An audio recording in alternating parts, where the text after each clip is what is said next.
Okay, can I get you down front? Can I get you down front? Let's get close, we're friends. That bloke's screwing me. There's gonna be bother, said Mick with a worried voice.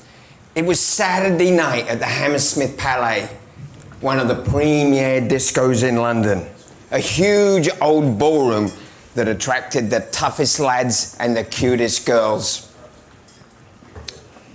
It was 1972, an era when screwing meant someone was staring you down. Just before the screw happened, the bother boy would walk over and crack you with a Glasgow kiss, leaving the victim writhing on the floor. He'd then stick the boot in, usually Doc Martens, aiming for the ghoulies, leaving the man writhing in pain and his future fatherhood in question. No love train for these hooligans. I wasn't paying much attention to Mick. I was standing by the DJ booth, watching the man cue up the next single on the turntable, hoping I might actually learn something. I knew what was coming next.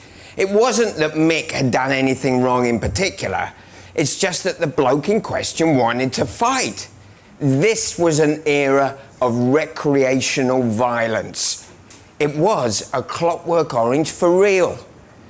Mick and I were used to trouble. Not that we ever went looking for it, mind you, but on our tours of the discotheques of southwest England, you know what? We either witnessed a fight, we were either involved in a fight, or we were running away from one. It just went with the action. And if you caught the last bus home, you didn't sit on the upper deck of the Red Route Master, but you found a seat downstairs close to the conductor. He offered a hint of security. And if you were walking home late at night, you had to stay clear of certain street corners where the skinhead gangs congregated, particularly outside fish and chip shops. So we had to leave the Hammersmith Palais. Mick was always getting into trouble. He said I had all the good luck and he had all the bad luck. I told him, you make your own luck.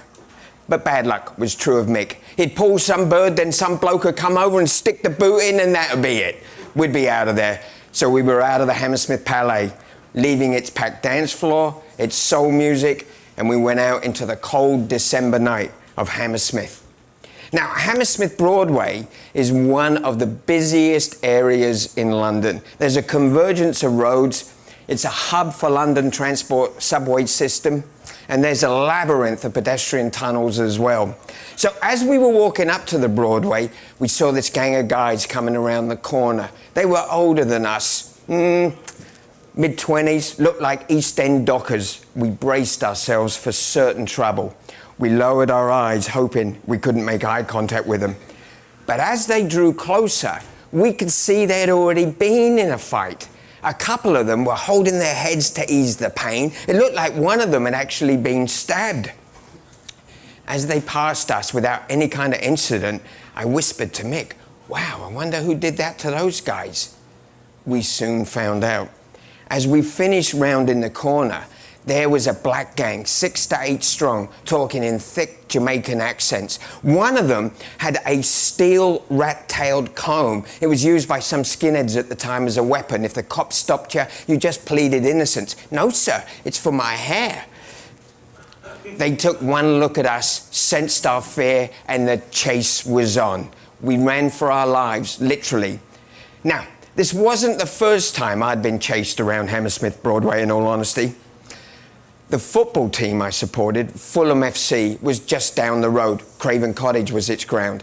On game day, I would catch the 267 bus into Hammersmith, walk down Fulham Palace Road to Craven Cottage, proudly wearing my black and white club scarf. Problem was, there were 2 other teams close by. There was Chelsea and Queen's Park Rangers. And on a Saturday, the hooligan element of those teams, along with the Fulham hooligan element, mind you, would gather at Hammersmith and a brawl would ensue. Now, it wouldn't just be a mass brawl. Sometimes they would just pick on 1 or 2 supporters. They would beat him up, steal his scarf, and then the leader of the gang would then loop that scarf on his Levi's and let it dangle like a scalp captured in a Wild West massacre. It wouldn't be unusual to see some bloke in his Ben Sherman shirt and his turned up Levi's and his braces and his Doc Martens with 2 or 3 different coloured scarves proclaiming how hard he actually was. Mick and I went down these tunnels. As we were coming up the other side, the black gang's coming down straight towards us. They had hoofed it over the railing, dodged through the traffic to meet us head on. Cut us off at the pass, as they would say. So we doubled back, went down one tunnel, another tunnel, and then we made it back to my dad's Triumph 2000 car that we had borrowed for the night. Full of false bravado, out of breath, hearts beating fast, but laughing our heads off, because once again, we had given trouble the slip.